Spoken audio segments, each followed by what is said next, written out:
Hi, I'm Sarah. Today I'm going to be talking to you about yoga blocks.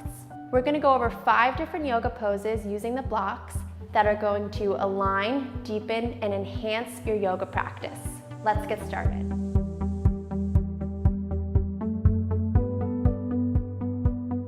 A couple myths about yoga blocks is that people believe that maybe you are bad at yoga if somebody hands you a yoga block during your practice, but that's definitely not the case.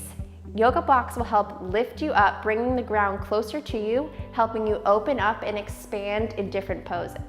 So there are 3 different heights that you can use during your yoga practice to help you in each pose. The first level is the lowest level, then you can go up to a medium level, and then the highest level depending on what you need for each pose. So the first pose we're going to talk about is chaturanga. There's 2 different ways you can use a block in this pose. The first way is you take a block, you stick it in between your thighs and you hug in. This engages your core and helps uplift you in the pose. The next way we're going to use the block is having it placed underneath your chest to support you in chaturanga. So you would come into plank, hug everything in, rock forward, lower down, and the block protects my shoulders from lowering too much. When you lower too much in a chaturanga, you could really injure your shoulders. So it's important to have that block there to help train your body not to go too low and to support you so you don't go down to the ground.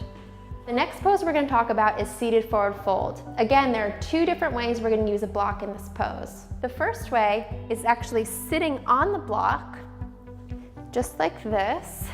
This will help tilt your pelvis forward, creating space in your hips to reach forward.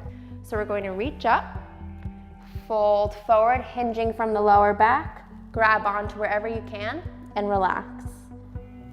The next way that we can use a block will actually intensify the pose, and you will remove this one from underneath you, taking this block, reaching forward, placing it behind your feet, hinging forward, bending your knees if you need to, and relax. The next pose we're going to do is bridge. There's 2 ways we're going to use the block. The first way is for a supported bridge. This will help uplift us, giving us that support we need underneath our lower back. So I'm going to come into bridge pose, placing my feet as close to my low back as possible. Taking my block, again, you can do whatever level you need, whether it's low, medium, or high. I like to do a medium. So I'm going to stick it underneath my tailbone, roll my shoulders under, and breathe. This creates an uplifting sensation from my back in a supportive way. The next way we're going to use the block is taking it and sticking it in between our thighs. Doing this helps engage my core, my legs, and it grounds me down to lift up. So I'm squeezing the block, hugging everything in, skin to bone to muscle, lifting up, pressing my hands and my feet into the ground while hugging the block.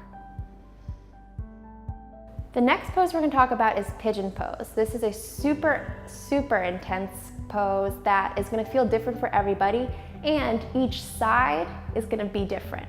So that's where the blocks come in. We can use our blocks in various ways wherever we need in this pose. The first way that I'm going to use a block, coming into pigeon, my hips are rocking side to side. They don't feel very balanced. So to support my hip, I'm going to take the block, stick it underneath here to lift me up and balance me out. Then if I wanted to come into sleeping pigeon, I could start to lean forward, grabbing another block, placing it to support my head, creating a little bit more comfort in this pose.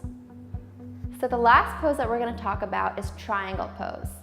This pose also has many misconceptions where people believe that you're trying to reach down to touch your toes, but the truth is you want to be lifting up and out as much as you can, like you're inside a toaster oven. So the block is super helpful in this pose. So I'm going to take my block, get into triangle stance, reach forward, plant it down on the outer edge of my foot, using the block to lift me up and out. Again, we have 3 different levels of the block. So this would be the medium height. The lower height, I'm not quite tall enough for that. Opening up. And the tallest level really helps me to lift up and open out comfortably.